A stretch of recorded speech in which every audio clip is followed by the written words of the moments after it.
Welcome to the Pestle, reviewing and breaking down movies to look for insights into the movie-making process. Hosted by Super Mario. Let me get this straight. A plumber crawled through sewer pipes to kill a turtle with a flamethrower to rescue a princess? I bet she was very happy about all of that. Now, let's dim the lights and start the show. Welcome everybody to The Pestle. Today's show is brought to you by New World Networks. News you can grok. Welcome everybody to The Pestle. I am Wes. And I am Todd. And we're filmmakers, writers, actors, a musician, and someone who once used to be a musician. I used to play trumpet in a high school band. That's a little fun fact for the day. Yeah. Boom. Boom. Factoid. You win. You got all the chicks. All the chicks were lined up at my locker. Oh, so much to cover, but the basic idea of what we do here on The Pestle is analyze films. And one of the things I like about that is learning. Like I try to avoid things that might actually interest the audience, which is our special sauce. Instead, I try to actually just learn, like, what did I learn from watching a movie? And in that way, I try to grow as a filmmaker, as a writer, and whatever else I'm trying to do, you know, maybe sometimes in small ways. But I would be interested, you know, if you broke out a pen and pad sometimes, because you're a musician, like a real musician, not one of us highfalutin trumpet players. But I'd be interested to see what happens whenever you break out a pen and pad and watch a movie, you know, 2 or 3 times and break down a score. Like, what's the genre? What instruments are they using? What motifs and when and why? And are there different, I don't know, musical themes that are popping up here and there for different characters? I don't know. I'd be interested, you know, to see what comes out of that. Because anytime I feel like you start talking about things you noticed in the music, you had some really cool stuff that you pointed out in the Batman with his boots. And I was like, oh God, that's genius. Never would have thought of that. As a creator, I never would have thought of that, let alone catching the observation. And so you hear often different things than what I hear. And so I'm always interested to see what you pick out of any given film, and how I can like abuse it later in my own process. Yeah, I love that. I mean, that I'm finding more so that I'm noticing more stuff about when music leaves or is gone or isn't present, and it's just silence or like reality, right? Because I feel like a lot of times filmmakers can use music a little bit as a crutch, right? Oh, we need more energy. Okay, we're going to put some music in here. And whereas, you know, a good example, some of the Bourne Identity stuff is really great at absence of music, where there's so much action already that you don't need the music. And in fact, it's so much more stressful to not have it there. You know, I mean, you know, camera cuts are like super fast and everything. Like, it would just get in the way. And they do that brilliantly. And I think I'm starting to notice that more and more, especially with, you know, this film in particular with what's his name? Trent Reznor, yeah. And Atticus Finch did the score here, and they're such minimalists when it comes to score. I absolutely adore it. It's like the opposite of Hans Zimmer, you know, which I love as well. Mm-hmm. You know, we all love our Hans, but there's just something. I think the reason I love all their work is because I feel like it's attainable to anybody with a laptop, right? I'm sorry, you cannot write a Hans Zimmer score with your laptop. I don't care who you are, how good you are. There's no way. But you know, an Atticus Finch, Trent Reznor score, I think you probably could, if you could have, like, you know, a good piano sound, some bells, and maybe a couple other sounds and some pads, and you could probably make something really dope.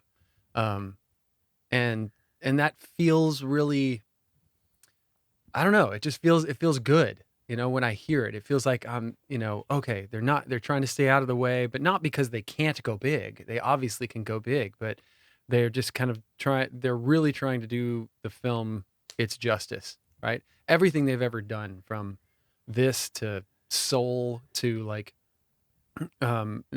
Social Network, like everything they've done is very similar in that regard. It's small, full of motifs like we've talked about, and usually they're made up of these small sounds that on their own would be a little bit boring, but with everything else they just feel perfectly set in wherever they're supposed to go. But then they also know how to just get out of the way, and it's such a refreshing thing, because not every score is like that, right?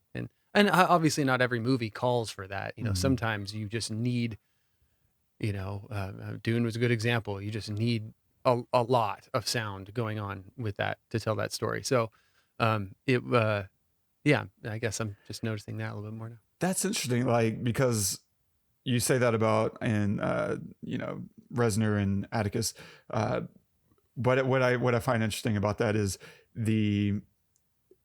I believe you. Like, you could probably recreate a lot, and you might technically only get like 80% of the sound the way they got it, but that's because they have insane closets full of random gear and just thinking about all that stuff kind of drives me insane, because I see what you have. Like, you have this, I don't know, tricorder random thing that boxes that plug into other boxes that, plug into more boxes yet and into a whatever. And I see how much, and it's analog, right? It's all these sounds that you better take a picture or else you'll never recreate it, because it's knobs and dials. It's not ones and zeros. And how much you have to work at to understand what you can pull out of the box, out of this one small thing. And then I see all the closets full of random gear that they have, and I'm like, my God, do they eat or sleep?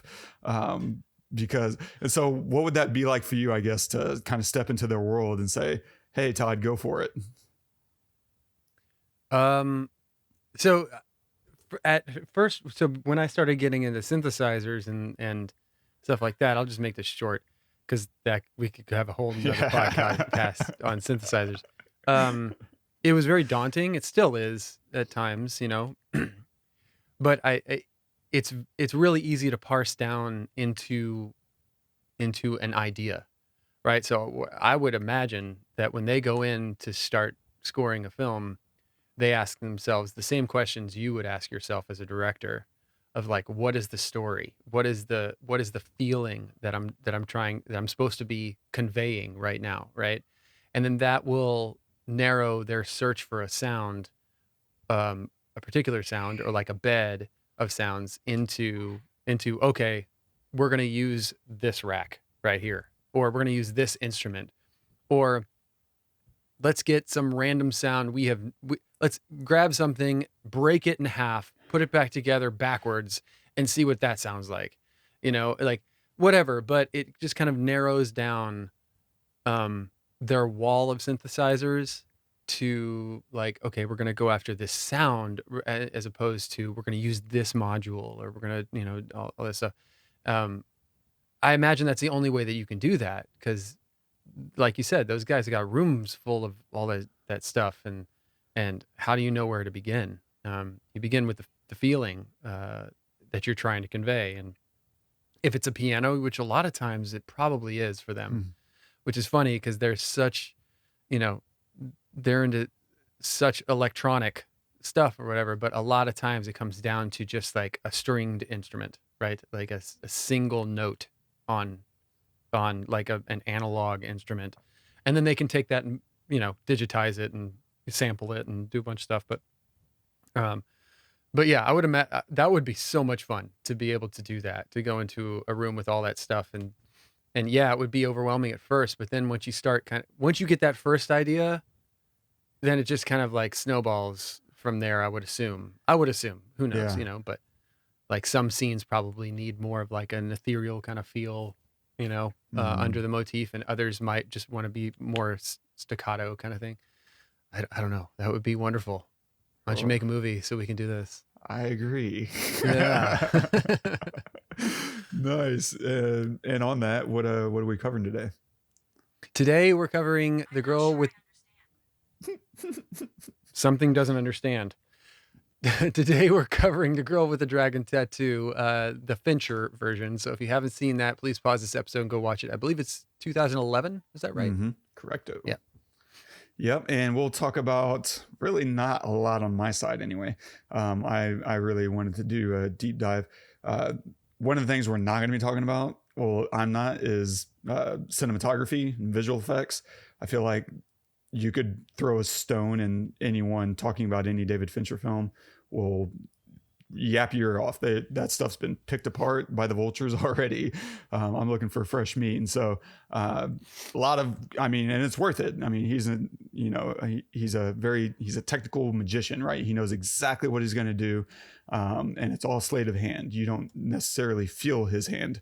It's just there. And so that stuff is worth studying for sure. And I do study it, but for this movie, I was interested in doing more of a deep dive into some of the story and writing, a little bit of the structure, scenes that, does this belong here? Why is this scene here? And how it adds up. But even more importantly, I only touch on structure, but I really was interested in Mikael and Lisbeth's strengths and weaknesses, along with looking at the social customs of the film and other such stuff and things and stuff. And a quick synopsis of the film. Journalist Mikael Blomkvist, is that how we pronounced it? I didn't say their last name very much, is aided in his search for a woman who has been missing for 40 years by Lisbeth Salander. What? Salander? Almost like salamander. Salander, thank you. Yeah, salamander, but Salander. Who has been missing for 40 years by Lisbeth Salander, a young computer hacker. It's directed by David Fincher, screenplay by Stephen Zaillian, based on the novel by Stieg Larsson, cinematography by Jeff Cronenweth, and starring Rooney Mara as Lisbeth Salander, Daniel Craig as Mikael Blomkvist, Christopher Plummer as Henrik Vanger, Stellan Skarsgard as Martin Vanger, and Jolie Richardson as Anita Vanger.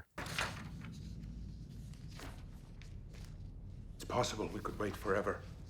You called her and spoke to her, didn't you? I'm afraid that doesn't mean much. No one here particularly likes her. I find it's much better if she works from home. But you told her I wanted to meet with her. But I've told her many more times I prefer her not to meet clients. You like her? Very much. She's one of the best investigators I had, as you saw from her report. But I'm concerned you won't like her. She's different. in what way?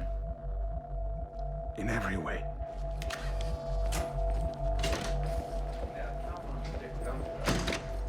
Miss Salander is here.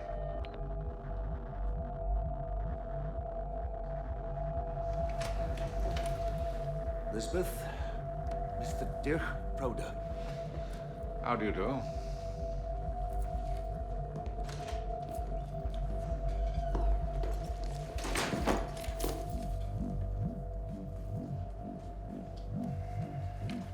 Something wrong with the report? Oh, it was quite thorough. But I'm also interested in what's not in it. There's nothing not in it. Your opinion of him isn't. I'm not paid to give my opinion. So you don't have one? He's clean, in my opinion. You mean he's hygienic? He's who he presents himself to be. In his business, that's an asset. Well, there's less in his asset column after his conviction today. True. He made a fool of himself, if it happened that way. Are you suggesting that he was set up? That was never part of my assignment. But you're right. He did make a fool of himself professionally. How much of a fool did he make of himself financially? The judgment will just about empty his savings. May I go? Moment. Your report is light in another area. His personal life. Anything you chose not to disclose? Nothing that warranted inclusion. Does that mean yes or no? I think what Miss Salander means, and I agree, is that everyone has a right to a certain amount of privacy, even if they're being investigated. Not in this case. I need to know if there's anything about him I might find unsavory, even if she doesn't. He's had a long-standing sexual relationship with his co-editor of the magazine. It wrecked his marriage, but not hers. Sometimes he performed cunnilingus. Not often enough, in my opinion. No, you're right not to include that. I know. So that's such a. It's important to have a strong intro scene for your title character, and she is the title character. She is the girl with the dragon tattoo, and so they do a really fantastic job of setting up her as a strong-willed character in all kinds of ways. And I'll dive into that later, but you probably haven't seen this in several years, I'm guessing, and so I'm wondering if the rewatch brought any big refreshers, or if this was exactly the way you remembered it. And also somewhere in there, maybe tell me if this is your kind of movie. Well, first off, I mean, it's a brilliant film. Everything about it is fantastic. I mean, the rape scene it's so I don't know. I can't even talk to it. And I won't. But I love what she does to him. I think it's brilliant, and it really, man, you know, sometimes films can go too far and show stuff that they just shouldn't show, right? And when I was watching this, I thought, you know, that's just too much, right? It's too much. But then after reminding myself from what she does to him, I felt like it was necessary, because she F's his life. Completely F's his life. And it's in a wonderful way, right? Yep. And in order for the viewer to feel good about all of the terrible things that she does to him after, you kind of need to put them in that position with her. You kind of need to do that to the viewer while it's being done to her, and feel that, and feel the aftermath and everything. And then so that when she goes back to him and she does all of those things, and then I love how they bring it back, and she randomly, they don't need to show her get into the elevator with him later on, right, and tell him, you know what I mean? Like, they don't have to, but they do it, you know, and don't, she tells him not to visit tattoo removal sites anymore. Like, he is not even free on the internet, you know, everything his whole life is being tracked now. And I think that in order for us to feel like good about that, we kind of needed to be in that position with her. So I mean, look, Fincher is one of the greatest of all time in my mind. It's really hard for me to watch any movie of his and think, oh, I would have done this different or that different, or criticize anything. It's just the cinematography, the lighting, the acting, the directing, like the everything, writing is just so pristine and clean, even when it's dirty, and purposeful, that there's no fluff. I mean, this movie is pretty long. And I remember, you know, being halfway in thinking, oh my gosh, wait, we're only halfway in. But I think everything that happens from now on could happen really quickly. It's weird, because I remember seeing it, and I remember what happened at the end. And, but throughout the whole thing, the pacing is just flawless. You know, it's just really, really good. It moves quickly, even though it's a longer film, and not a ton happens, right? Mm-hmm. It's pretty basic and pretty step by step by step. But I think she's such an enigma and she makes these weird decisions. Like, she just is going to, sleep with Blomkvist, boom, we're just going to takes off her clothes in front of him. Like, okay, are we going to do this or what? She just makes these decisions and does these things. And so the whole time you're just sitting there asking you, like, who is this girl? Like, what is her story? Where is she, wanting to find out more. So every time she's on the screen, I'm just enthralled and trying to learn a little bit more about her. And that goes to the pacing of the film and to the writing. It's just really, really brilliant in my mind. I loved it. It was hard to watch at times, and stressful. I remember the first time I watched it, the ending scene where he's tied up and held up, and Vanger is about to, do what he does. I was like stressed out hardcore. I was like, I don't want to see that. I I did not sign up for that. So anyway, yeah, it was really, really brilliant. As brilliant this time as last time. Yeah, the rape scene is brutal because of how grounded it is, right? There's all these little details and moments. It's just unrelenting, unblinking. Crap, I have the movie up right now and it's literally playing. I gotta like look away. Yeah. But like he rips her panties off and then smells her ass. It's so disgusting, but so real. Like you believe that kind of person is going to do those kinds of things. And it's like he's intentionally trying to make it as bad as he can for her. I don't know how much he's enjoying the act versus what he's putting her through. And that's such a brutal delineation between my pleasure comes from feeling good versus I feel good by making you feel terrible. And I feel like that's the kind of line he's writing in throughout that whole scene. And it's so weird later on when she goes back for retaliation that he seems to have this guilt right before like she F's his life up. And it's just like, what? You can't act like a human being now. That's insane. But even after, he assaults her that second time, we sit in that for ages, not just in the room, but afterwards, right? She slowly walks back home. And even when she gets to the door, like she drops her keys and it's painful to pick up the keys and she's bruised and bleeding in the shower. And so there's all these constant reminders of what she experienced. And then we just sit in the agony for a solid 1-2 minutes to really let it sink in.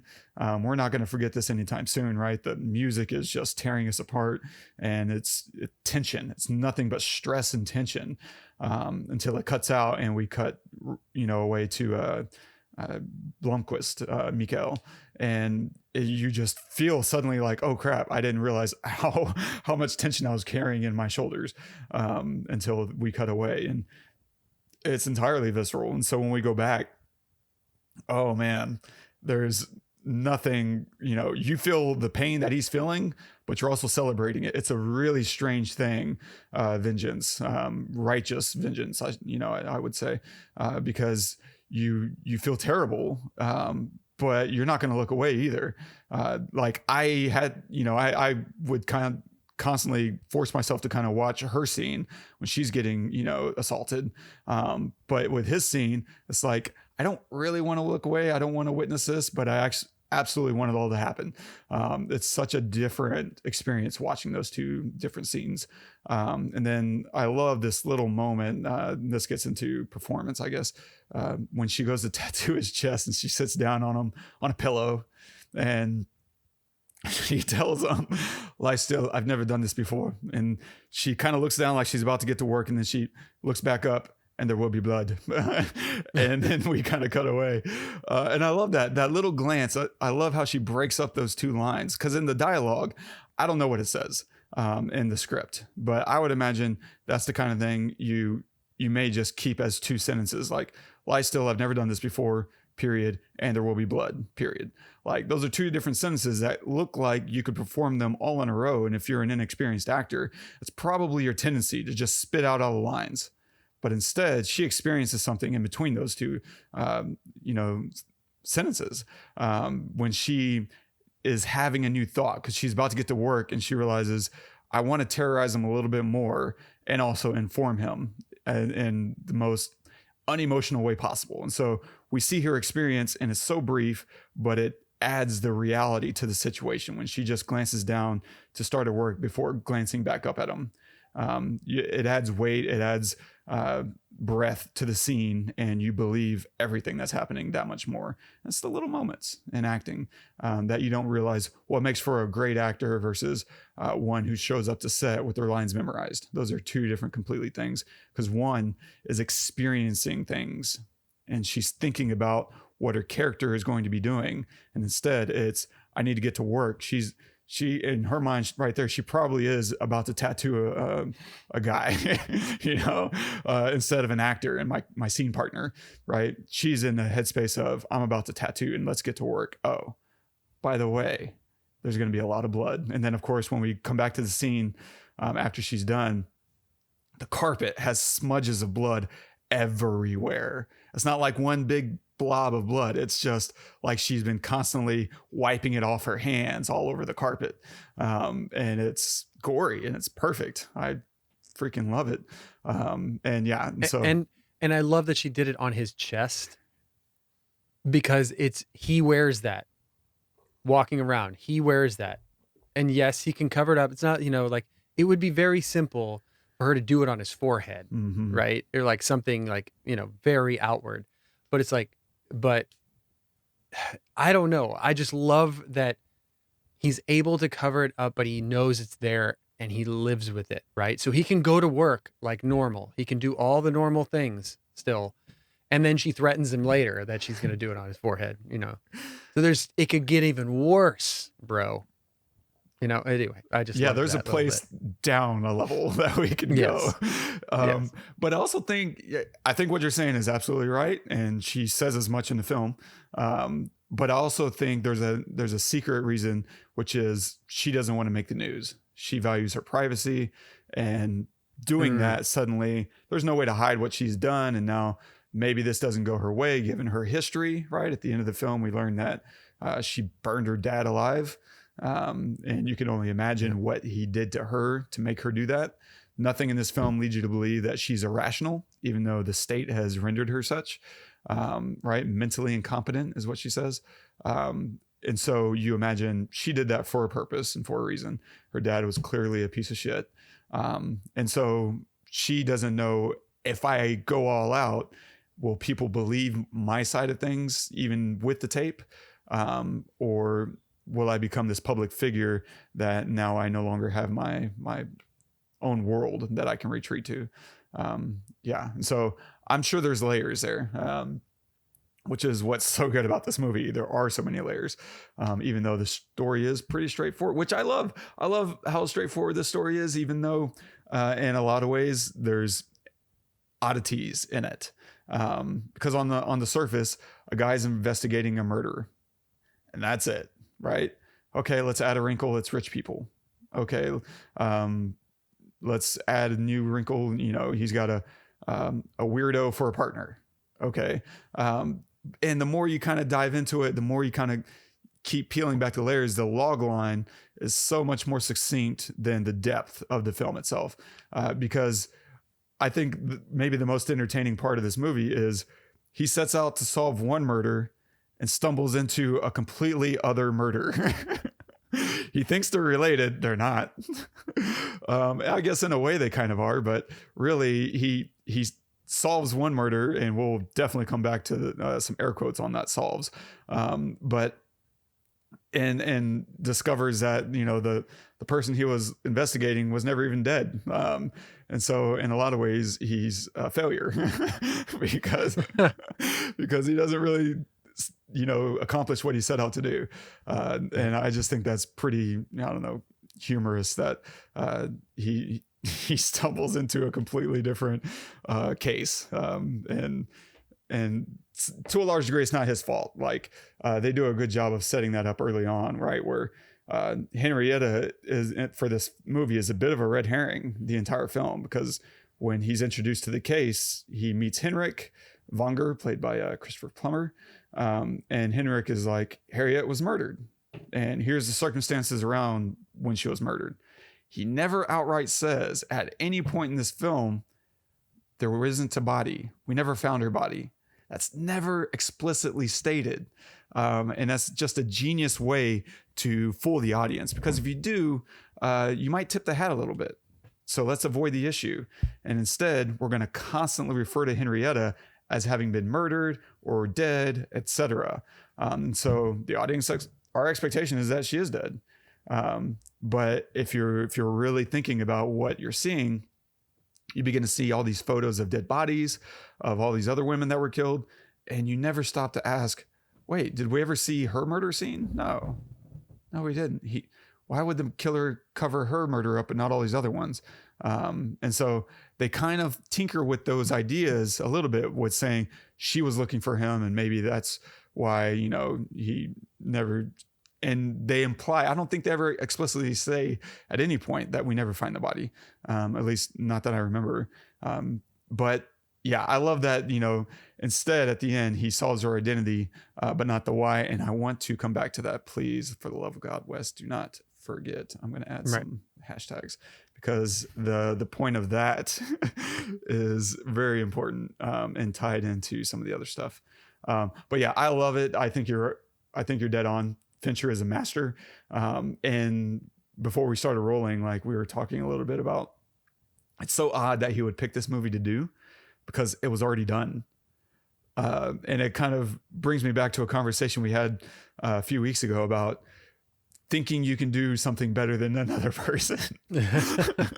And I wonder if maybe that was a little bit in his head. He saw this movie and he was like, you know what?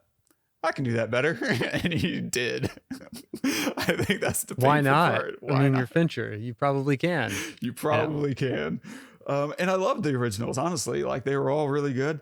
I think I prefer Noomi Rapace, her version, a little bit better of her depiction, her performance, which isn't to say Rooney is bad. She kicks ass.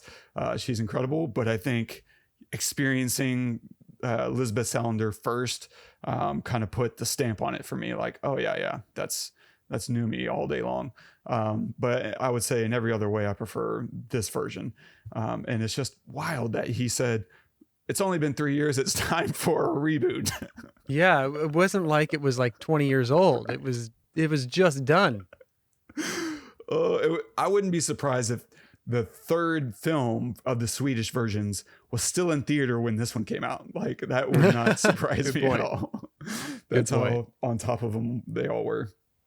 But yeah, I'll dive into a few things, and feel free to shout out anything that strikes your fancy, sir. Lightly, I want to look at some of the structure, because I think what you said is right. Like, it builds perfectly and without waste. Every scene adds up to something, right? Scenes that feel like, what are we doing here? What's the point, right? Maybe at the beginning, we're sitting in the coffee shop. We've met Lisbeth, and now we're sitting in a coffee shop. She has this Bobby Fischer book, and you're just like, what's going on? And she's checking her phone and nothing. Of course, that leads to the discovery of her guardian being found on the floor, maybe dying, right? Which, that whole sequence reveals a whole new side to her, because up until that point, we're starting to get the impression she's a badass, but kind of an asshole. Now you reveal this other side, that she's actually very caring. She has a very real relationship with kind of a father figure, right? She has love in her life, and it's very redeeming and adds depth to what was shaping up to be a very unlovable character.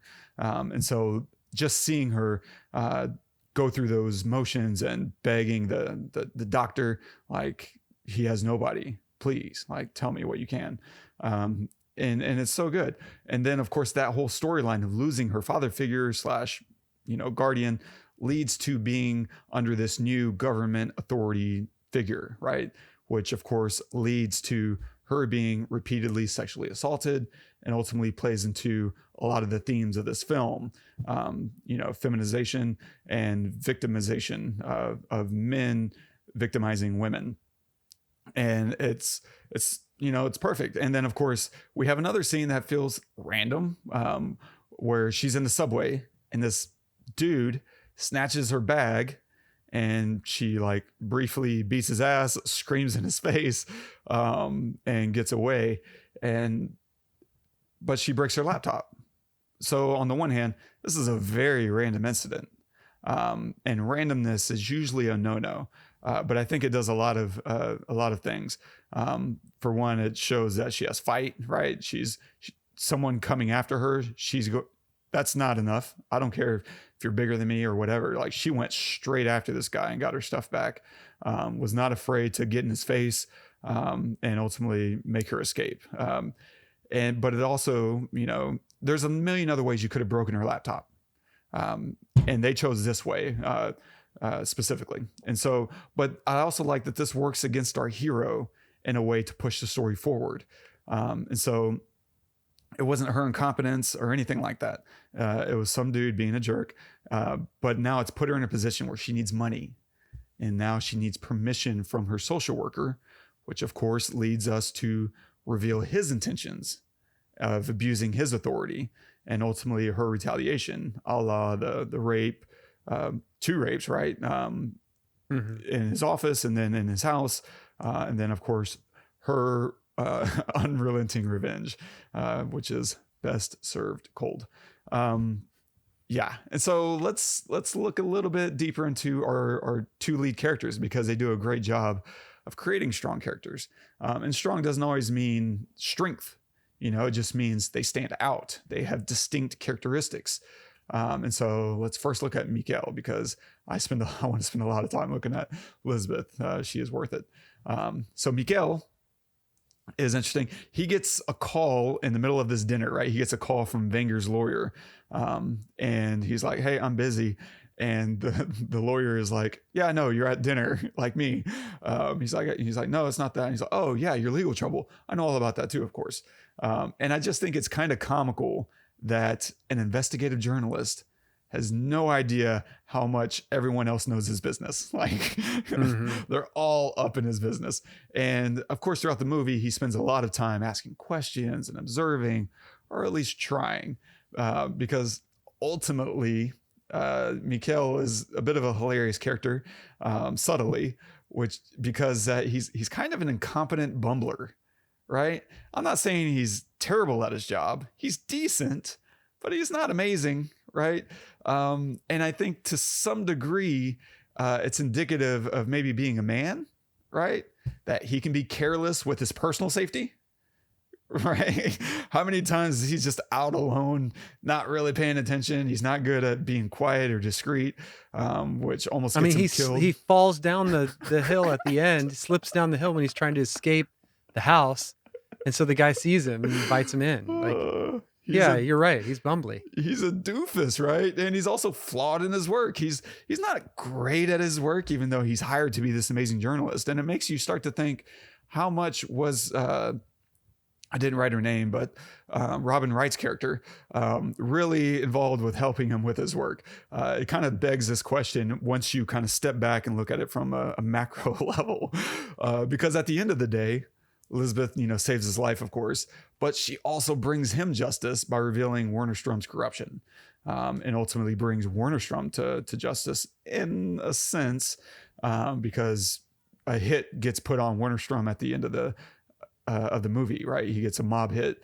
And I think after watching this is probably my, I don't know, 8th time of seeing this film. I started to finally put together, maybe that's why he drifted apart from Lisbeth, is because he put together what she did and what happened with Wernerstrom. It got him killed. And maybe that's just not his thing, right? He's not about just kind of getting people killed. That wasn't justice to him, even if the other side of it was. I don't know. There's nothing overt about the ending, which I really love. That it's layered and you can kind of pull what you want. And ultimately, I side more with Lisbeth than with Mikael. But I think that layer is there if you want to start to analyze why Mikael goes back to this other woman. But going back to him being kind of incompetent, he gets his big break, right? In the case from his daughter about the Bible code. Like, she saw that. She gave it to him. He's like, oh, what's this? I figured it out. No, you didn't. No, you did not, sir. And then, of course, after that, it leads to this other whole string of things. He gets his big break, another big break, maybe the last one, on the photographs. He gets that from Lisbeth, who says he should get pics from the other woman in the photo taking photographs. Mm-hmm. He missed that. And so now he has to track down this woman in the photograph, which he does, to his credit. And ultimately the woman gives him the photo that helps him solve his case for the murderer of women, so to speak. And so he gets all his breaks from women. And I just want to pause on that just for a second, because I love that, especially because this movie was written by men, whether you're talking about the book or the adapted screenplay. And it was directed by a man. And I just really appreciate that you have men who are not afraid to tackle these issues, because I think it could have been very easy to make him look very competent and like he is on the ball. And all you got to do is change a thing or two here or there, really sentences. And then he suddenly looks like he's on the ball. But withholding those things and making other women kind of put him in charge of his destiny, so he thinks, right? They're giving him the ammunition, even if he's... But in a way that's not so overt. It's not so just like, hey, there's women here to save the day. No, it's just, it feels very part of the story and interwoven into the things that are happening. Like, I didn't even notice that until you just brought it up. And I thought, yeah, you're right. It is women who are basically saving the day, but I didn't notice that. Yeah. And I love that, because in most movies where it's men doing that, or there's a strong man or whatever, I'm not thinking, oh, it's a man doing that. You know, it's not part of like the expectation. It's just happening. And that's very much how it feels in this regard. Like, even for Lisbeth, who is just we know she's the badass of the movie. We know she's the heroine. She's the one who's going to save the day, and she does. We know that. But when it happens, it's just kind of expected. Instead, because that's what her character would do, instead of like, oh, another strong woman that we're going to add, you know, because women are strong in Hollywood. Like, there's a way to do this, right? There's a way to have these paradigm shifts that still make a film really strong, to have more African-American actors and actresses in films without it being like, hey, let's add another black person. You know, like, no, like let's interweave it into the storyline in such a way that it's almost like, yeah, absolutely. That's just, you don't even think about it, you know? It's part of their character. These are all just human beings at the end of the day, and let's let them be human beings. I love that. And also, it's good to know that, you know, for one, men are capable of that, and to be reminded of that, because I could see maybe even in 2022, you know, 11 years later, a guy being hesitant to say, man, this is really a story about the empowerment of women, and I don't want to touch that. You can do it with your eyes open, you know, and as much as, you know, we need, you know, women and minority figures to step in and create stories with their voices. It's okay to still be a white dude telling stories. That ain't going away anytime soon, you know? And that's okay. We need all voices. And I just love that this particular story came through a couple dudes, 3 dudes, you know, and it didn't hold any punches. It really, it's all underhanded. Everything they're doing is subversive in the most delectable way possible, as we will get further into, because it doesn't get better. So let's look at Lisbeth, because she is incredible. The intro sets a really strong tone for her character, right? She's late. And the guy's like, did you call and speak to her? And he's like, that wouldn't mean much. That's not going to get us anywhere. She doesn't care. And in fact, I prefer that she doesn't even meet clients. Why? Because she's unlikable. And of course, towards the end of that scene, right, he asks for her opinion, and she's hesitant to give an opinion. And that's just thinking about that in the context of talking about feminism. You can derive a lot out of that. And I think one way, and I wouldn't say this is the way, but one way is in holistics of her character, opinions are personal, and that kind of thing is a vulnerability. She avoids that. She avoids being vulnerable. And so whenever he asks her for opinion, and she starts talking about this relationship that he was in, right? And she ends it with, doesn't give her cunnilingus often enough, in my opinion. And it makes everyone uncomfortable. And there's so many great layers to this little moment, which is, for one, it hints at her views on one-sided male relationships, right? That's a feminist tone. Like, oh, he's all about, you know, getting his, and he doesn't give often enough. That's a really strong note coming from her. But she also uses this as an opportunity to be honest in a way that's confrontational, while also revealing she has a kind of respect for Mikael's privacy, because she didn't include this in the report. She didn't think it was appropriate. But at the same time, she felt completely unencumbered with going there and seeing that stuff for herself. And so she's, because how would she know that? She probably spied on them through the webcam. So she has no problem violating his privacy. She just doesn't want to reveal that to everyone else. That for her, that's for her. But it also demonstrates her emotional intelligence, because she's reading deeply into their relationship, including how it started, right? How it affected both of them. They both had an affair, and it affected both of them differently, which is getting into kind of the feminism of Mikael, right? He's not a very masculine character, which we'll come back to. And I love how at the end, or somewhere towards the middle, I guess, the ricochet like makes him bleed, and she patches him up. And he's wincing and groaning about his cut. Right? He's just whinging the whole time.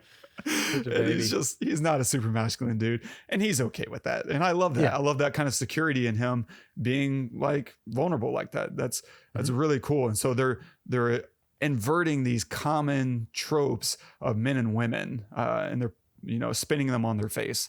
And I really enjoy that. So let's look at her look. Lisbeth has a very, very strong look. If you didn't notice, for one, she dyed her eyebrows white, and I find that interesting because you get a lot of information about someone through their eyebrows. It's subtle, right? It's how you show surprise, curiosity, thoughtfulness. Like there's a lot that happens through your eyebrows, and I know we often think the eyes are windows to the soul, but it's as much the eyebrow is a part of the eye as anything else. And so she's trying to hide and conceal her eyebrows and her expressions through dyeing her eyebrows white. That's just a brilliant little tactic on her part. And of course she has all these loud piercings, right? The lip is pierced, her nose is pierced, her eyebrows pierced, her nipples are pierced. Like she's just got them everywhere. And then she wears black, right? Which is dark, a lot of darkness. It's opaque. And so darkness, distraction, those things are her shield and how she hides herself from the world. And I'm sure that's part of her style and what she enjoys, but I think that's why she enjoys those things, is because of what it can conceal about how she's thinking and feeling. And it's her attempt at just hiding her vulnerability from the world. Her voice is interesting, right? She rarely speaks. When she does, it's usually quiet. She doesn't yell a lot. Almost ever, even at the end when she's about to go kill this dude, she almost whispers, may I kill him? And so even in times of urgency, she's not very big. And when she gets her revenge, she uses her voice very powerfully without yelling. And I think that speaks volumes, and it adds to her power, adds to her oddness, how rarely she talks, adds to her confidence when she speaks. It's with a purpose. And is also one way that she also hides herself from the world. Loose lips sink ships, or whatever, right? The more you talk, the more people understand and know about you. And so she uses it sparingly and with specificity. And that's a very strong character decision to write her in that way. Her sexuality, that's clearly on the table in this film. And I love it. I love how they use her sexuality to demonstrate her power, actually. She doesn't let her assaults determine her sexuality.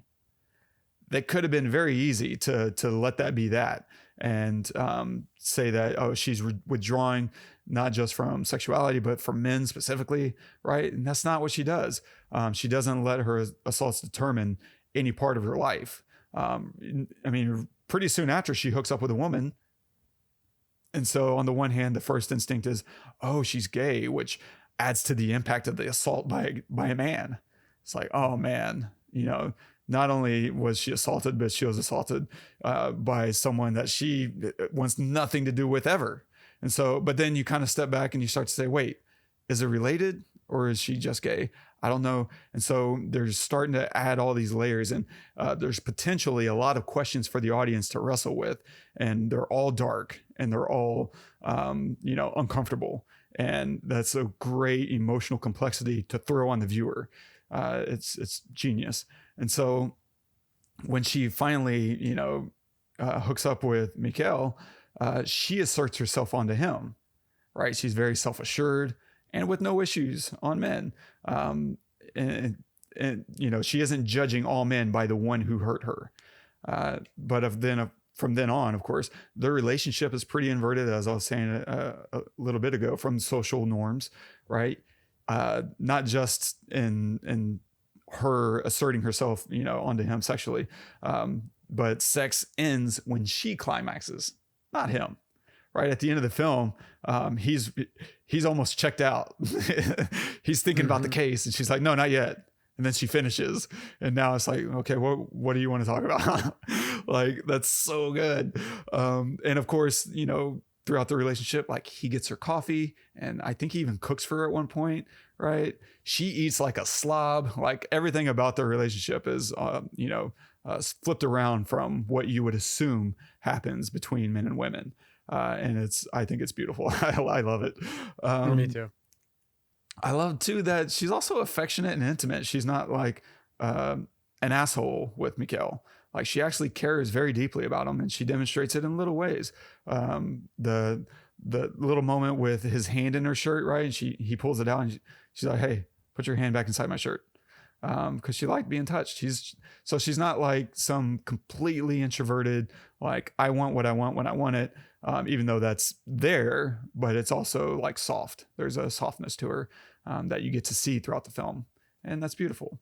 And ultimately, of course, her assault does add emotional value on her interest in the Harriet case, because of course she wants to stop a killer of women. Yeah, that does interest me. And Mikael does a great job of pitching it to her, because he gets right to the chase. Like, it doesn't matter the who, the what, it only matters the why. Here's why you want to catch this guy. And that's his journalism instincts kind of kicking in for once. I'm sorry, I'm going to keep back hating this guy, because I was going to say, I think he's hilarious. Fine. And it's great, just to think about it in that way, because this is not a comedy. But if you abstract enough, it's pretty funny. But let's also look at her intelligence. For one, she's in control constantly. We never technically see her out of control.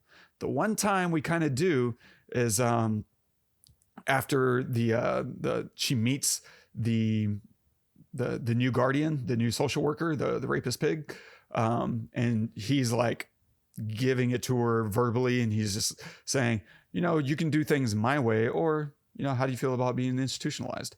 Like, he's got her squared away, and she's powerless. He has all the power in this situation. And what we see, she goes into the elevator, and just after it closes, just after she's out of sight, we hear her scream out of control. That's the closest I think we ever get to seeing her out of control. Because there's another time we see her scream, but that's very much in control. She's asserting her dominance over this mugger. And that's with intention. And so this other time is out of control, and we don't get to see it. Yeah, I love that. She also doesn't need notes, right? She has a photographic memory.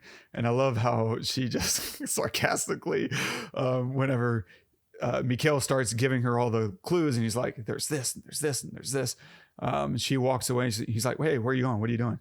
"I'm getting to work." "Don't you want your stuff?" She's like, "I got it, but you can keep talking if you want." Like, if it makes you feel better, little child, like, keep going. So good. Oh, I love it. Also, oh man, there's these, I'm sure I didn't pick up all of them, but there is one that I caught, which is when she breaks into the building, she listens to the keypad to get the door code. She hears the pitches of the numbers. She doesn't turn and look and sees what she punches, for the 4-digit code getting into the whatever, the living place. What do you call those things? Not an apartment, I guess, but condos. Yeah. She literally listens in order to get the code. And then she goes and takes pictures, right? She does recon of the internet routers, then returns later to get her to tap into it and put her gear in. She's not stupid, obviously, but she's also not careless, because that's a lot of data, and she probably doesn't want to tarry. And so picture is going to be faster. You can get in and out with picture and then have those details later. So even if she has photographic memory, let's not be careless. Let's get in there and get out. But because she uses technology as her weapon, right? Whether it's the camera, the taser, right? The rapist pig social worker, she incapacitates him. She can't overwhelm him. Instead, she'll use technology to get the advantage. The golf club to the face of Martin. Again, she can't physically overwhelm him. She'll use, even though it's simple, it is technology. There's a lot of tech that goes into a really good golf club. I'm sure you could probably tell us. And so at the end, right after that, right, she outsmarts Martin by just driving smarter. She knows what he wants to do, and she lulls him into swerving out of control, which was her plan. Like, I see no reason to think that was an accident. That seems entirely in her control and just her playing chess. To go back to the little iconography of the chessboard at the beginning and at the end, she thinks several moves ahead, and she was playing chess in their cars. And then, of course, maybe her ultimate use of her intelligence was stealing €1 billion while dealing justice for her boyfriend. Like, because you see him punch in the number like $3.2 billion. And she sees that. She's like, yep, that looks about right. And then on the news later, we hear, yeah, we discovered $2 billion in accounts. Like, oh, wait, there's about $1 billion that's missing in that calculation, if you're paying attention. And so she's doing quite well for herself.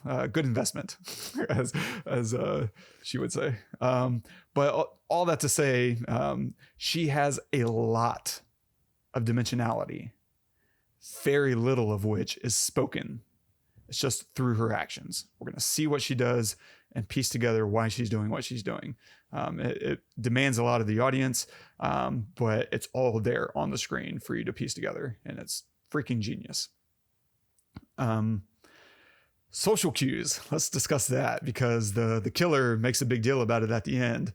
And so this is where I promise, if y'all ever want to do what I'm doing, it's all there at your fingertips. Watch a movie twice. Once, just watch it. And then the second time, watch it again with in mind what you saw the first time. Like, what was the ultimate conclusion? And if it's a good movie, you'll see those things repeated throughout. And so the killer makes a really big deal about social customs, right? I find it odd that people ignore their own safety, just to favor social convention, right? The fear of offending someone is more important than the fear for your own life and safety. Like, what the hell? And so I was like, oh, that's interesting. I'm going to watch the movie thinking about social cues. And man, they're a big deal. They're constantly used. I bet they're in every single scene. I would willing to bet at least 90% of the scenes have some version of a social cue. And for instance, like, give me an example. So Mikael's daughter prays over her food. Mm-hmm. Mikael is about to dive in when he witnesses, oh, she's praying, I need to stop. That's a social cue, right? And then he misses another social cue when he's talking to her right then and there, because he says, you can tell me anything, no matter what, or how uncomfortable it may be. She's like, that's literally what I'm trying to do right now. And you're not seeing it, right? She's trying to say that she's Christian and this is important to her. She's shouting it through her actions and through her deeds, and he's not hearing it. He missed the subtle nuance of her communicating to him, which again is emblematic of the movie and the idea of feminism and what men struggle to understand about women, and a lot of those ideas anyway. And so Mikael is often a slave to social customs. He's feeding a cat he's not responsible for. Why? This cat's got nothing to do with you, buddy. But he's a softie, and the very first thing he does is go buy cat food. Actually, the first thing he does is look if there is any cat food. And when he sees there isn't, he immediately rushes out to buy it. I think that might be the only thing he buys. He's just like, I gotta take care of this cat now. Like, why? Because he feels socially compelled. That's the right thing to do, according to social customs. And so even whenever he comes back, right, he catches the bottle that almost falls off the fridge, right? Oh, I can't let that break. That would be wrong. Why? Who cares? It's not your stuff. I loved that moment. I don't know why, but It's small, right? And part Yeah. of you, because watching that, you're like, oh wow, that felt random. That felt so human. Yeah. And it just felt like that just really happened on right then and there. I doubt that just was a random thing. Like maybe that, but knowing how Fincher likes to film everything 75 times, it just doesn't feel like the kind of thing that would have been completely random. In fact, I wouldn't be surprised if that was like a digital thing. I don't know. Who knows? But he does that. He goes outside to smoke, right? Mikael. Others smoke inside in spite of being told otherwise. Even the rich family, right? That's their entitlement. The nurse comes out and like, you can't smoke in here. She stares at him. She stares back. And then the Martin just kind of like groans a little bit like, oh, get lost. Like, we'll smoke where we damn well please. We're the Vangers or whatever. Yeah. Right. Except he's a slave to social customs, maybe except when he intends to defy them. So he has to really set his mind to it, because getting Lisbeth's name from the security firm, he has to threaten with legal action. That's not very sociable of you. And then of course he bursts into Lisbeth's apartment. So he's felt wronged by her. And now he's going out of his way to break with convention. And so that seems to be the only time that he ever breaks out of the social customs, is when he really sets his mind to it. Like, no, I will not. I'm a man. Hear me meow. And And you don't believe it at all. Not at all. And I love that they give him a cat, not a dog. Yeah. Not a dog. Yeah. They give him a cat. Good point. Yeah. You know? And so, yeah. Because it makes more sense. Like, feed the damn dog, you know? Yeah, right. But a cat cat can take care of itself. Right. And so Lisbeth, by stark contrast, is impervious and maybe highly annoyed by social conventions, right? So for instance, early on in their relationship, I love her watching Mikael bumble on the laptop. Like, she's like, it's a shame you don't have more pictures of her. He's like, oh, let me show you something. Monkey, how does laptop work? And she's just staring at him, and you can feel her seething like, oh my God, would you figure it out already? It's just really entertaining to watch her frustration. But she doesn't say anything. She just kind of deals with his ineptitude, which is what everyone's kind of doing with him. And so, and of course, she, by ignoring social convention, she also reveals social customs. So at the intro, right, she ignores the guy when she walks into the room, right? Greeting people, she's not up for that. She's not answering or responding if she doesn't feel like it, or if there's nothing to say. Like, we do these things all the time where, you just nod or say yeah in agreement, even though no one's asked you anything. But I just said yeah because I want you to know that I'm listening. It's a thing that we do as humans. The fact that we say and like, those are just little social cues to placehold our conversation, to say that, hey, I'm letting you know I'm not done talking. Here's my next sentence. I'm trying to think of what I want to say next. So she doesn't do any of that. She's very direct, and she knows exactly what she wants to say, and she's not going to say a single word that doesn't need to be said. And of course, she doesn't look people in the eye, which is called to attention in her first meeting with the rapist pig. And all these things, right? The murdered cat reveals something, right? Mikael recoils. He is horrified. She gets a camera. She documents it. She is unconcerned with their age gap, which is socially frowned upon. I don't know what their age difference is. Let's say, 25, 30 years. Who knows? But he even objects to this based on their age difference. But of course, he also does not resist, right? Social convention says a man does not turn down sex. I think that might be one thing you could add as a layer onto it, because he doesn't really seem interested. He's like, I have some standards. Oh no, here we go. Like, okay, let's go. And so he can't say no. He can't refuse. The social pressure is there. She is persistent, doesn't follow requests, right? she's told very explicitly, leave the keys with security. And ultimately, their survival, hers and his, relies on her ignoring social conventions. Because maybe the implication of how a woman is to survive in a male-dominated culture, right? By knowing and breaking social convention. She was told very explicitly, leave the keys, and she doesn't, which means Martin does not get a phone call from security letting him know she's on her way. So she's got the drop. She goes back, and of course, her distaste for social convention also let her put cameras up all over the place, which let her know where Mikael went in the first place. Right. And so that was able to lead her into saving his life.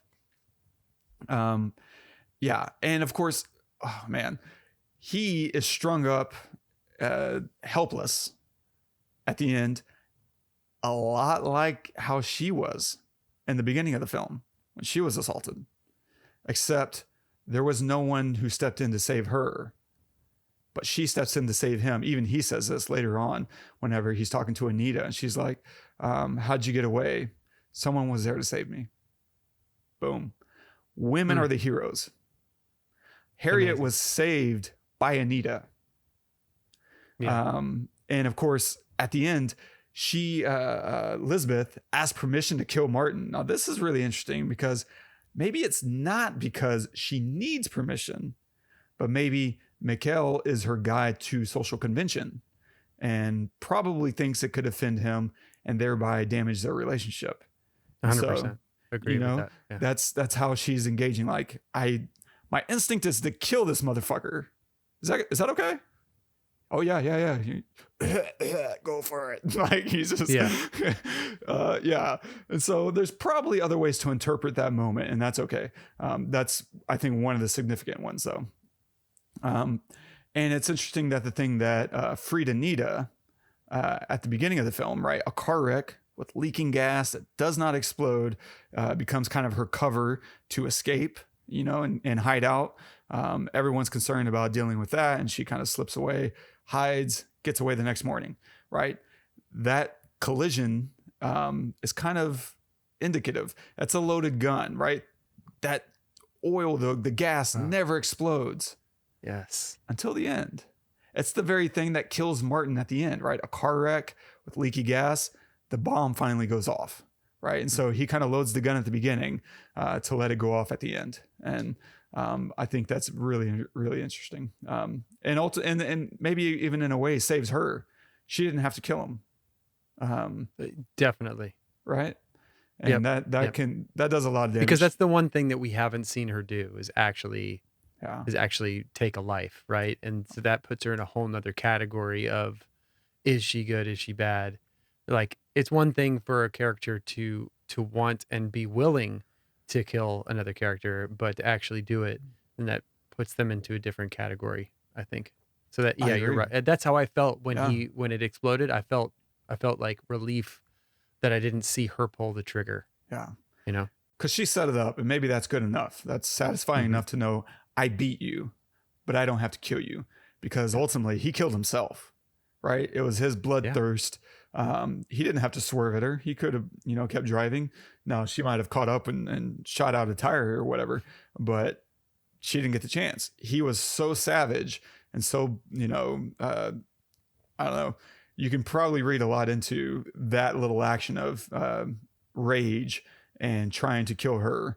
And I wouldn't be surprised if they have some inserts of him in the car screaming and his face mangled or whatever.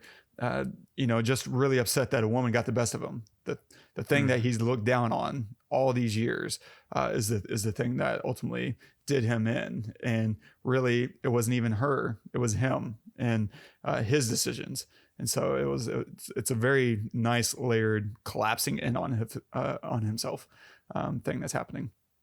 But going back to Henrietta, which I'm glad I didn't forget, because he solves her identity. Mikael does solve her identity, but not the why, right? Anita has to tell him the why, that she was abused by her male authority figure and then her brother.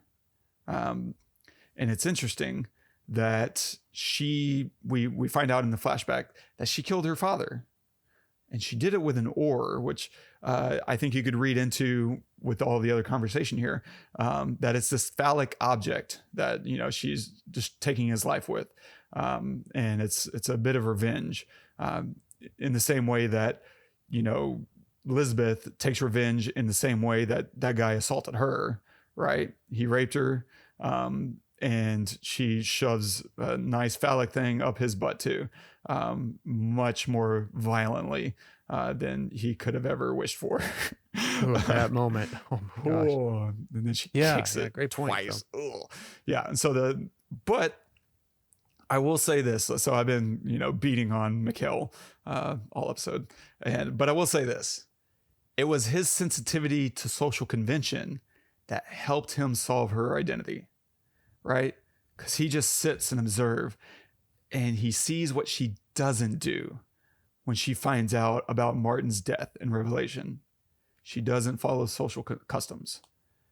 If that was really, you know, a cousin and not a brother, you react differently than the way she did.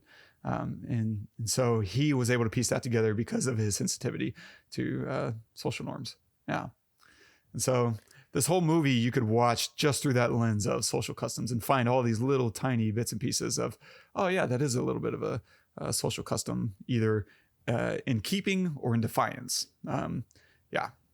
That's brilliant. And especially the part at the end where she asks if she can kill him that you brought up. I totally agree with you there, because it's the first time she's really asked anybody for any permission for anything. Like, True. you know, the whole movie, she just does stuff. So when that happened, I remember thinking, why is she asking him? Just go, just like, I'm going to kill him. Like, you know, or even say it and wait for Mikael to corroborate and say, yes, go kill him. But no, she doesn't say, I'm going to kill him and wait for that. She says, may I kill him? She like literally asks him for that, because I think it's also, she's also so smart, man. And she knows that that's something you can't take back, right? You can take back all the other, like the research and the everything that she's done to that point, you know, but if she kills him, maybe there's something that they need to get out of him, and she's not thinking straight because she needs to go. She needs, like, he's getting away. And so, just basically it was them as a team deciding, yes, this needs to happen. Right. The relationship. And obviously we find out at the end where, you know, she's thinking that they still have a relationship and they're going to be together possibly or whatever, you know, that she thinks that their relationship is growing together, whereas he's seeing it as parallel lines, right? And it's just, you bumped into me a couple of times and now I'm going to continue with my life. And that's a heartbreaking scene there at the end for me, because I just feel like, I think for you too, for us, because as viewers, because throughout this whole thing, you know, to your point earlier, she's just been treated terribly, you know, not just by men, but particularly by men. And then, so for this relationship, which we feel is a good balance for her, right? It's not like another one of her, which would be toxic. It's the opposite almost of her, social cue wise, right? This guy who can see the social cues, who can respond to them in a way that's acceptable to society, which she's pretty much incapable of doing. Kind of like getting her not on a straight and narrow path, but more along the lines of like a semblance of a quote unquote normal life. And we're seeing that as, you know, possibility. And then for her to see them together and then realize that that's not going to happen, and then to drive away, right? And we watch her drive away from that, right? So the camera then positions itself to where basically they were walking towards, or, you know, and then she's driving away from that. And it's like such a heartbreaking moment, you know? Yeah. And they set it up so well by her confessing to her father figure, right? I found someone. Yeah. I think he's a really good friend. Mm-hmm. And then she goes and gets this replicated leather jacket that she saw in an old photo of him, which is combining her sensitivity with her like probably going too deep into his personal life. Like, where did she get that photo? Yeah. But she's doing something sweet with it, right? And the guy says, this isn't for me, it's for a friend. He must be a very good friend. And they're just reinforcing this expectation that she has of what you're saying. Like she has this vision for, maybe I could join society now that I have a guide and someone that I can trust, someone that I care about, and someone who I think gets me. And how clueless is Mikael? Like, you don't do that and then just go back to your life. And it's not just that they slept together multiple times. She saved his life. Like, she saved his life, and then you're just gonna like go on with your life like normal. And his career. And his career. It's just it's kind of unbelievable, and it makes me hate him. You know, like. Yeah. If you're someone who is so sensitive to social cues, like we mentioned, and that's his character, he's completely oblivious because he's a selfish prick. Yeah. Let's be honest. He's just he's, you know, and I think that Daniel Craig played that so perfectly, because unless, you know, you have a friend like Wes who can identify these social cues throughout the whole thing, you're just thinking, oh, this is a guy who is good at what he does, but he needs some help. Mm-hmm. No, he's kind of a prick and clueless loser, honestly. And then to talk about all of those moments you brought up, and then it culminate in the end where he's so clueless that he's breaking her heart. And it's just it's heartbreaking, but also I love the decision to not let him know that he's breaking her heart. The movie ends with him completely clueless forever because she leaves. She leaves, and it's so perfect in keeping with her character. She literally, there's people all over America right now that say, I don't care what other people think. They don't mean it. If you're hurt, you often want people to know that you're hurt. That's a very human thing. Yeah. She really means it. She does not care what other people think. And might be the first person in humanity to really truly believe that, because for her to let him know is to be vulnerable and to admit, you got to me.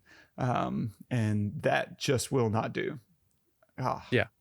It's perfect keeping with her character. And it's, and not just hers, but his, and to leave him, like I said, he's clueless forever now. Yeah. Like, you will always be that way. You know, there is no more development for you as a human being. You're done, you know, but her, there's still possibility. Right. But good point. And she just throws it in the trash, the jacket, like very expensive jacket. She just throws it. You're right. She literally does not care. And why would she? She's got billions of dollars, but still. Anyway. So good. Great points, man. Nice. Any other thoughts, man? Did you pick out anything with Reznor and Atticus? I mean, there were motifs in there for sure, but I loved the stuff, you know, for example, the clip you played was just brilliant. There was no motif. There was nothing. It was just like a pad of sound, right? That would rise and fall, would like ebb and flow and just kind of, you know, get a little bit bigger, a little bit more intense and stuff. And the intervals that they use they're really kind of like small intervals. So it feels a little spooky, but still familiar in a way. And then a lot of the stuff they did at night, especially around the house that they were living in, on the property, was really strong stuff. It was not, and I don't mean in particular like when they were up at at Martin's place, right? I mean the stuff like when they're around the house and not much is happening, and you're leaning a little bit more on the sound, on the musical pieces. I loved all of that stuff because it was a little bit more fleshed out. It was a little bit more note driven rather than kind of drone feel, just to kind of push those scenes forward a little bit more, aggressively, I guess, and then they would just lay back when stuff was happening. So good, so good. And I would also like to say that the casting of Stellan Skarsgård was bad because he's so good at being a bad guy. You immediately know he's the bad guy. You know what I'm saying? Yeah. Like, he's so good. Like, I look at the guy and I just think, you're killing people in your basement. And, and I tried to watch it again. I knew he was the guy, but I tried to watch it again, like putting that out of my mind. And they do a really great job, if you haven't seen this movie before, of throwing you off. Because he says things like, no, give him all that he needs. What does he need? He needs access to everything from the company for 100 years. Give it to him. He's just like it's all kind of like hold your friends close, your enemies closer kind of thing. He knew that this guy could bring him down, but let's give him everything. And so they do a decent job, but there's only so much you can do because the dude is so creepy just in general and as an actor. And so I kind of just always saw him as like the bad guy anyway. But yeah, he's fantastic. He's so creepy. And that whole scene of them in the basement is scary as hell because of him. And it's kind of weird because that kind of scene could really, I don't know, it could fall flat a little bit, right? That's the kind of thing that's like really hard to do because his character needs to be creepy as hell and deranged as hell, but at the same time, completely together. He's been doing this for 40 years. More. His dad was doing it. This is a guy who's done it dozens of times and gotten away with it every single time. And goes to sleep normal, wakes up normal, and everyone thinks is normal. So he has to be 100% together during that scene, but obviously scary as hell at the same time. And I think a lot of that had to do, yes, with the acting and the directing, but with the writing. I mean, the writing of that was so amazing. Like you called out earlier, one of my favorite lines in there was the I didn't force you to come into this house. I invited you, and the whole social norm thing that you were calling out, but also the writing of the thing of, we're having this, he's saying things like, we're having this conversation, and there's a point where you realize you're going to die. Like, I'm not going to let you go, like you think that there's something you could say, there could be maybe, and then there's the point where you could see it in your face and it just goes away, that there is no possibility, and I was like, oh my God, it's dark. I mean, really even me dark. just saying that, I'm like, oh, I feel gross. It's freaky as hell. And it's so brilliant though, because it solidifies the fear in Mikael, but also the fear in us as the viewer. Now we know there's nothing that is going to save him, right? Short of obviously Lisbeth, whatever, but it's just it's a great film that moves slowly and culminates in something really awesome, but has so many great undertones. And now that you've brought up the social customs, all of those details, I definitely want to go watch it again with all those in mind, because I feel like I would have gotten a whole lot more out of it looking for those things, for sure. So great point. I love how hard he hits the floor. I mean, there's two really big bangers. Him when she like slaps him with the golf club and his jaw dislocates. That's so gross. And his teeth like hit the floor. Like all that is just like, oh. But also whenever she like shocks the rapist pig, and he collapses. I want to know how they did that, because he really smashes down into the floor, pretty good. And so I would love to see how they accomplish that without destroying this guy's face. Because he's a big guy. That's a lot of weight. People die in fist fights by hitting the ground. Like people go, wreck their brains, internal bleeding just from being punched one time, unconscious and landing on the pavement, landing on the floor, like to just sit. So I would just love to see how he got that shot, because you see him, the actor, unless he did some CG work there, that's the actor, like literally falling down and slapping his face onto the floor.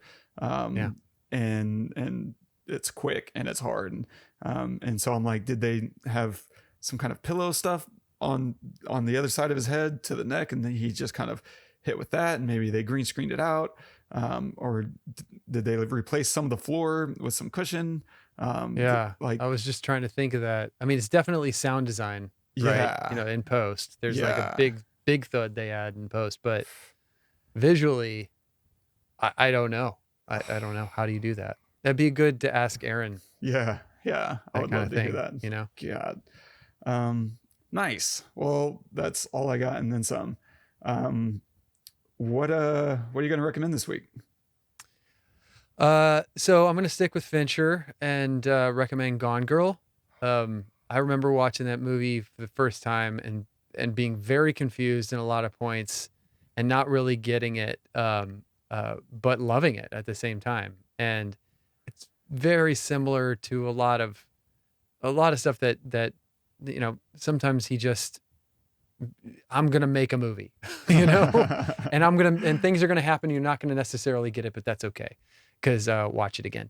But some crazy stuff happens, and it's really interesting character development, and the writing is beautiful, and the acting is brilliant too. And I'm not the biggest Affleck fan, but I love him in this movie. I think he's strong.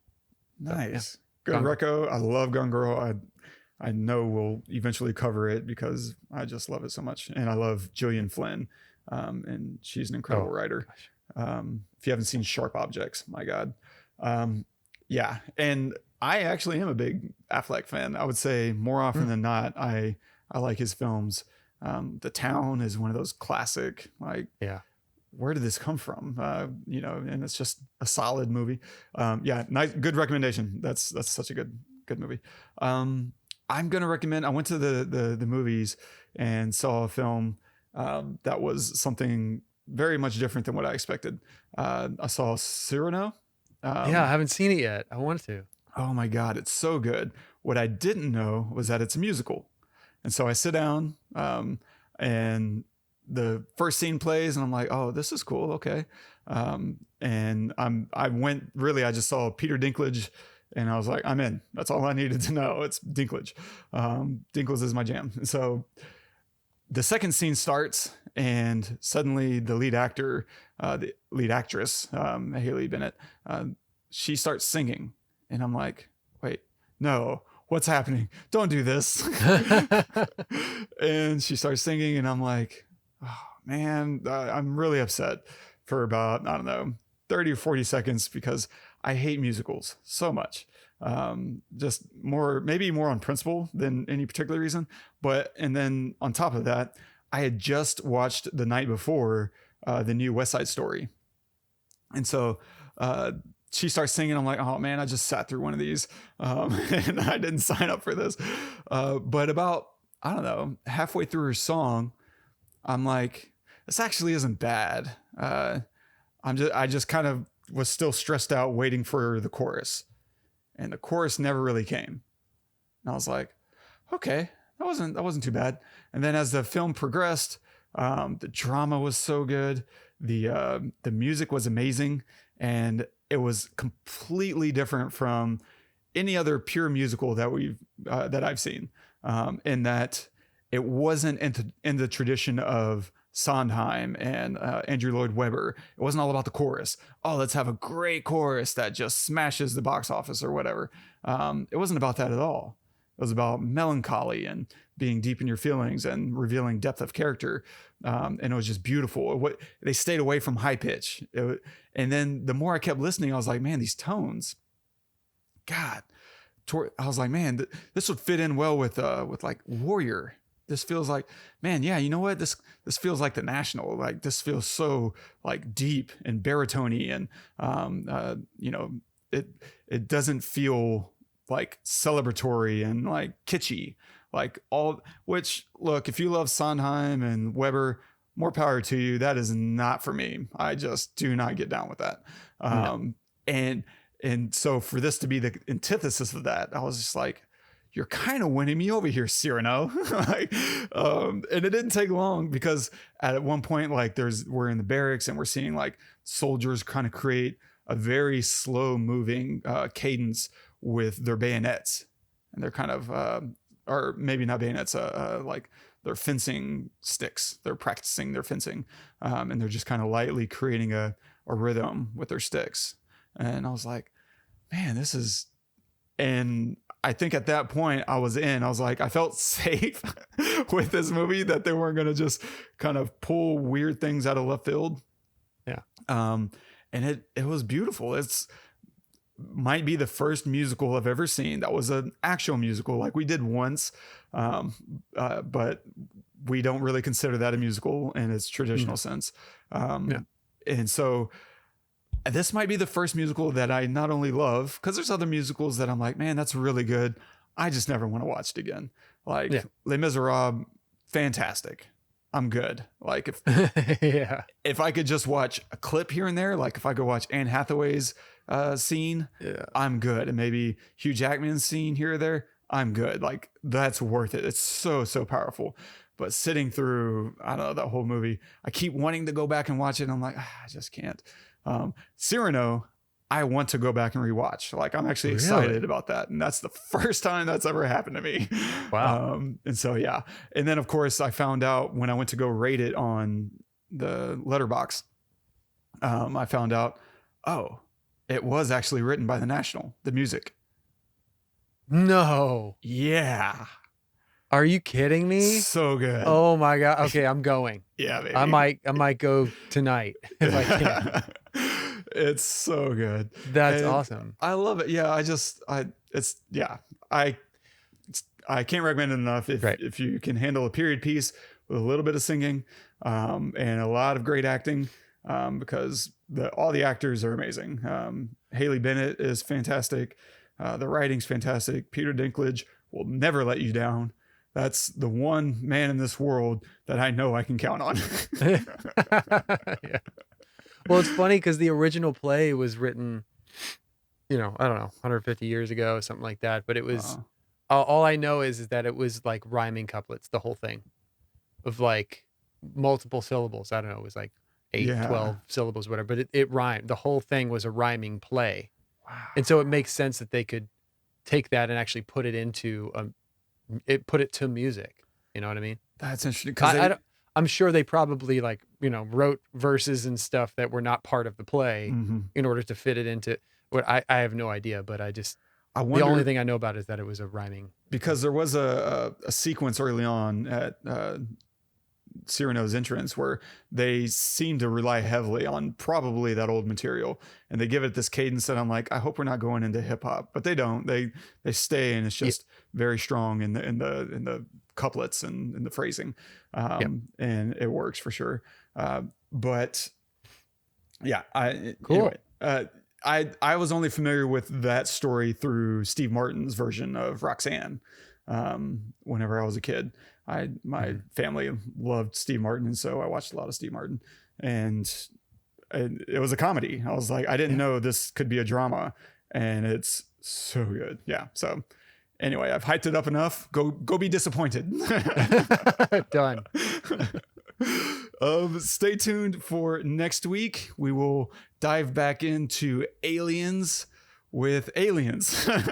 We're going to cover James Cameron's follow-up to Ridley Scott's Alien and look at Alien with a $ through an S, and see how do you follow up one of the best horror movies of all time, if not the best? You don't. You make a completely different version of it.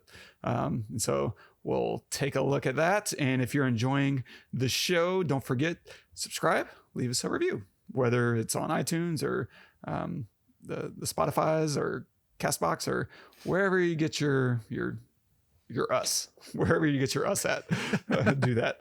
And if you want to leave a note on this episode in particular, you can do that at thepestlepodcast.com/thegirlwiththedragon-tattoo. And our quote of the day is from Ada Lovelace.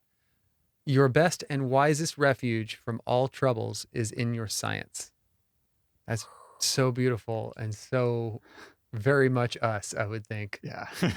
When I mean, to be a little bit personal, when I am feeling sad or down or whatever, not myself, the thing that makes me feel the best, better than riding my bike or like making music or anything, just makes me feel the best, is to like look up space stuff. It's weird, but it just makes everything that I'm feeling or going through feel so unimportant or so small, I would say. Like, right? Like this too will pass.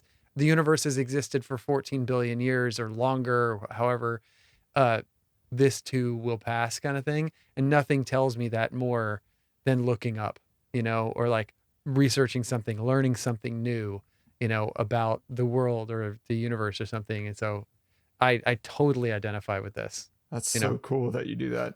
I went and got coffee a couple weeks ago with our friend Ryan, who we will eventually have on the show.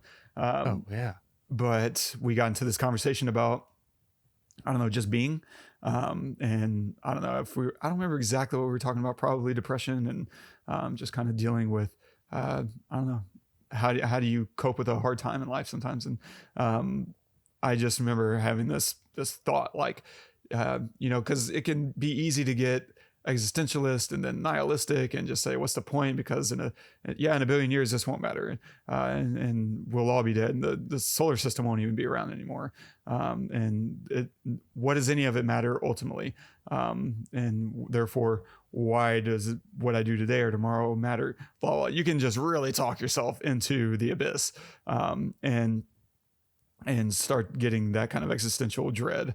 And for me, the thing that I started thinking about, I was like, man, I think the getting into the meaning short of religion, it was like, man, I think maybe the purpose is, the miracle of being alive in itself. You owe your existence to life. Like it's incredible that we're here.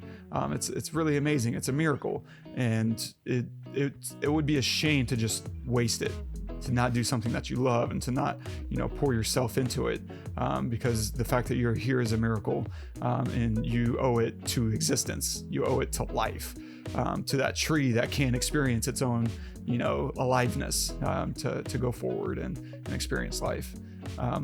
But the reason I picked this quote, Ada Lovelace is the first computer programmer. Like, if you go back in history and see her contributions, and I just love that. And I think it speaks to Lisbeth, right? Your best and wisest refuge from all troubles is in your science. And I think that's what she does. Ultimately, whenever she feels like she doesn't understand the world, or that she doesn't, or maybe that she understands it too well, and that she just doesn't like it, she retreats back into her science, whatever that is for her. For her, that's investigating and maybe bringing justice into the world in ways that she didn't get. She brings it to other people. And so I just really like that idea. And I was just curious to see what Ada had to say in general, and found that. And I was like, yes, I love that. I love the quotes you picked, man. So good. Thanks, man. So good. Great way to end this. Thank you guys so much for joining us. Had a great time doing Girl with the Dragon Tattoo. So awesome. Hopefully you enjoyed it too. As Wes said, please subscribe, review us on iTunes or wherever you get your podcasts. Share us with friends, and let us know if there's another film that you'd like to see us do, or hear what we think about. We'd love to hear your thoughts in the comments below if you get this on YouTube or wherever. Until next week, where we're covering Aliens, I'm Todd. I'm Wes. Go watch the movies.